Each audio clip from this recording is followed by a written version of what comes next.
Here comes the bridge.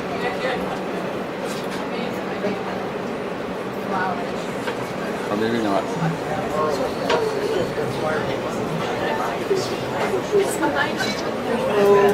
Front of the train going in. Hello. Hi, nice. Whoops.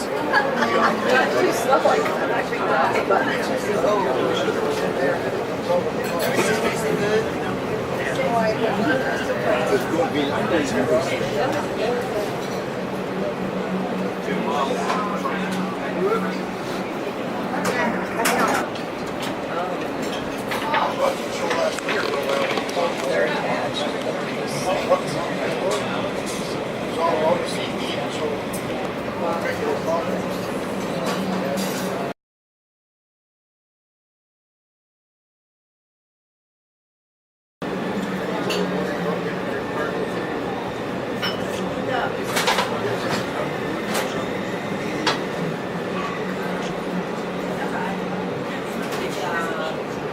All right, so we are going to be entering into a tunnel, and as we exit this tunnel, we are going to be coming directly onto a bridge. Now this is called Cisco Crossing, and the unique thing about Cisco Crossing is this is the only time that you're going to see these two competitors, the Canadian National and the Canadian Pacific Bridges, side by side. The reason for this is when the Canadian Pacific Rail was first building their line through here. In 1883, they had an engineer by the name of Andrew Onderdonk, and he was in charge of this whole section. When he made his way further down on this side of the canyon, he saw what lay ahead, and he decided he didn't want to continue building on this canyon, on the same side of this canyon. So, built a bridge and crossed over to the easier side. Now, when Canadian National came along 30 years later, and you're going to be seeing their bridge off to the left-hand side. So we're going to travel slowly through this area. We're going to veer to the left, and then we're going to make our way underneath that Canadian National Bridge. Now, the Canadian National came along 30 years later, and they asked Canadian Pacific Rail, can we please buy some land on your side of the canyon? Canadian Pacific said no. Nope, we're not selling you anything. So they had no choice but to do the same thing as the CP and cross over at the exact same spot. The reason for this, there's not enough room for two sets of tracks on the same side in the canyon. You'll see it gets very steep and very narrow. So that's why we see these two bridges side by side. Now, the Canadian Pacific Rail original bridge was built back in the 1880s in England, and it was brought over to Canada by ship in pieces where it would be put together here at Cisco. Now that would eventually be dismantled because they started to introduce heavier rail equipment, the locomotives especially, and so they needed a sturdier bridge.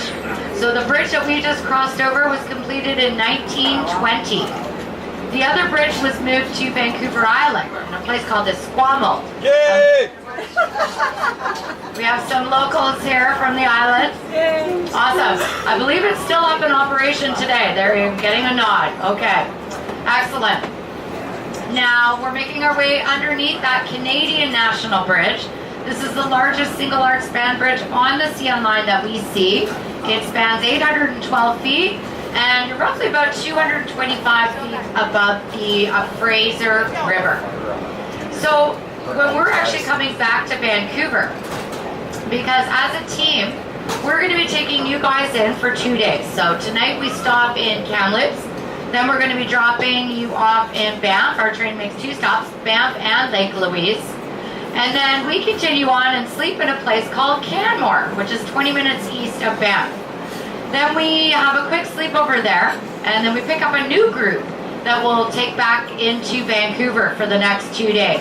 So when we're coming back to Vancouver, we're actually on this bridge, making our way back. Because we're following what's known as directional running. Yes.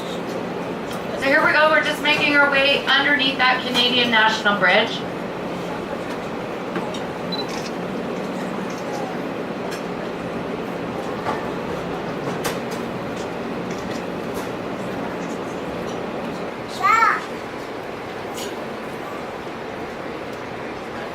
Now, I should also mention the word Cisco is actually a Siska First Nations word meaning unpredictable. And they're not obviously referring to the bridges that we travel over, but what they are referring to is the water, the Fraser River, and all of the currents and the eddies, and its unpredictableness. I'm just going to touch on directional running because I don't think that Adrian and myself have not mentioned it. Now, again, these two competitors, the Canadian National and the Canadian Pacific, don't like sharing things with each other. They're multi-billion-dollar companies that run freight trains, and that's how they make their money. And so, like I said, there's not enough room for two sets of tracks on the same side. Now, you can imagine we've got this single track that they have to share with traffic coming in the opposite direction. So what was happening is that they were continuously having to pull off the main line, go into a siding to let other trains go by in the opposite direction. Well, that's causing a lot of bottleneck in the rail traffic, and it became a big headache for both of these companies, especially when their trains got bigger and bigger. In fact, this year, the freight traffic's up about 30%, even more than it was last year. So, and as I mentioned earlier this morning, some of the freight trains that we see, I've counted up to 250 cars. So can you imagine waiting on a siding for that whole train to go by? Ay, ay, ay. Anyway, so both of these companies said, okay, that's enough. Let's get together and we'll have a little chat and we'll talk. And so they did. So 25 years ago, they decided that they were going to be friendly, shake hands, and share with each other for the first time in years. And so they follow what's known as directional running. So that means that all of the eastbound traffic from Mission City up to a place called Basque will switch over to the Canadian Pacific line. And that means that all westbound traffic from Basque to Mission will switch over to the Canadian National line. So for the most part, we have a pretty smooth run through these parts because we're not dealing with traffic coming in the opposite direction at all. Now I want to also mention, if you take a look up on the hillside here, there was a massive forest fire that occurred here about 3 years ago. Okay, I was working that train. We were stopped in a place called Lytton for 6 hours until they eventually let our train go through. We were the second train. The whole ground was still smoldering, still on fire, trees on fire. It was quite exciting. And what the cool thing was, we got to watch the helicopters dipping their nets in the the Fraser River, and then dropping it in the forest. So it was quite a bit of activity. Most of the fires we see are caused by lightning strikes. This one, unfortunately, came from a spark when they were fixing the rail line.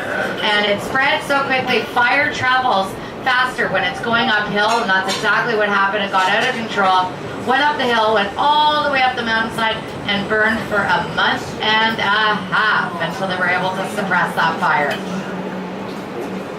All right. Spot on.